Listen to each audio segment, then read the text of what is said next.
Shalom, salam sejahtera untuk kita semua. Terima kasih atas waktu dan kesempatan yang diberikan. Dan pada kesempatan ini akan dijelaskan mengenai devosi kepada Santo Antonius Padua.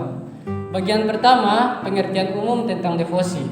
Secara etimologis, devosi berasal dari bahasa Latin devotio, dari kata kerja devovere, yang berarti kebaktian, pengorbanan, penyerahan, dan cinta bakti.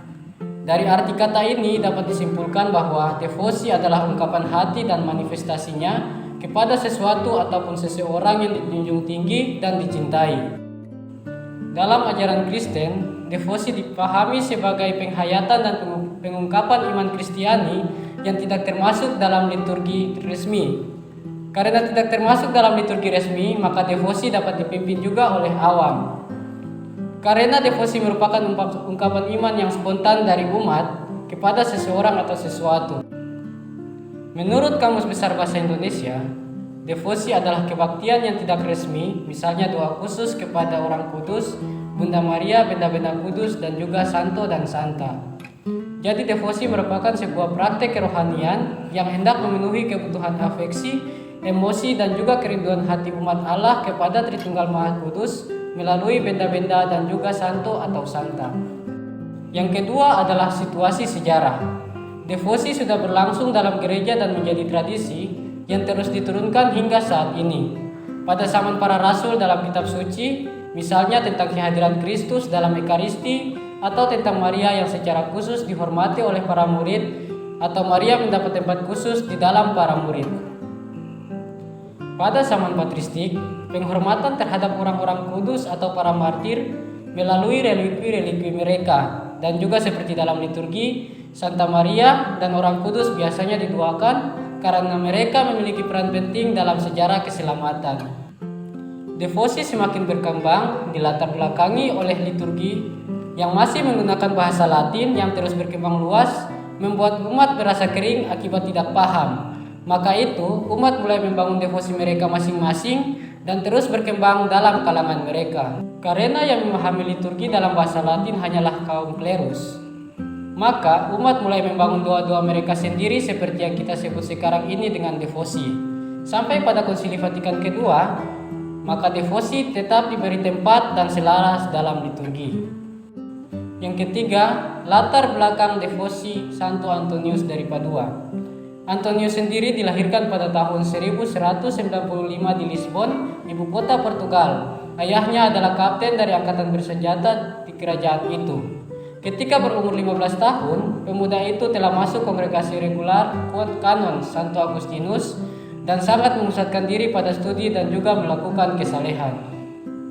Doa devosi kepada Santo Antonius Padua lahir dari sebuah keteguhan dan kesalehan imannya pada Kristus. Santo Antonius adalah seorang santo yang sangat lemah lembut dan rendah hati, dan ia adalah seorang pengkhotbah yang ulung. Doa-doa Santo Antonius menjamin dan memperteguh iman umat Allah. Semakin banyak umat yang percaya dan diminta untuk dibaptis pada waktu itu, keteguhannya dalam berdoa semakin kuat dan ia banyak melakukan mujizat. Santo Antonius dari Padua sangat dekat dengan anak-anak Yesus. Ia selalu menyediakan banyak waktu untuk bersiarat kepada Yesus setelah seharian berkhotbah dan menerima pengakuan dosa-dosa dari umatnya. Karena keteguhan hatinya, maka kepadanya juga diserukan doa untuk barang-barang yang hilang. Santo Antonius juga sangat memberikan nilai Injil yang besar kepada keselamatan jiwa-jiwa daripada studinya. Yang terakhir, doa devosional kepada Santo Antonius dari Padua. Marilah kita berdoa bersama dalam nama Bapa dan Putra dan Roh Kudus. Amin. Terpujilah Allah bersama malaikat dan orang kudusnya. Ya Santo Antonius yang paling lemah lembut di antara orang kudus, cintamu kepada Allah dan belas kasihan kepada makhluknya menyebabkan engkau memiliki kekuatan mujizat ketika masih hidup di dunia.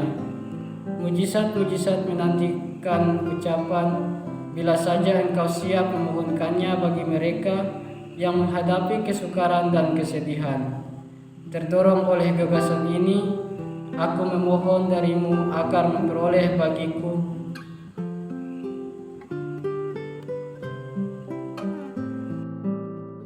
Jawaban untuk doaku ini mungkin membutuhkan terjadinya mujizat. Bahkan walaupun begitu, engkau adalah orang kudus dari banyak mujizat.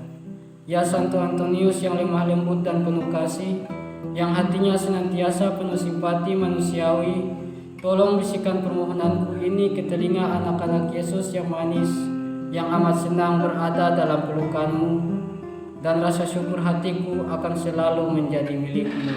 Kemuliaan kepada Bapa dan Putra dan Roh Kudus, seperti pada permulaan, sekarang, selalu, dan sepanjang segala abad. Amin. Dalam nama Bapa dan Putra dan Roh Kudus. Amin.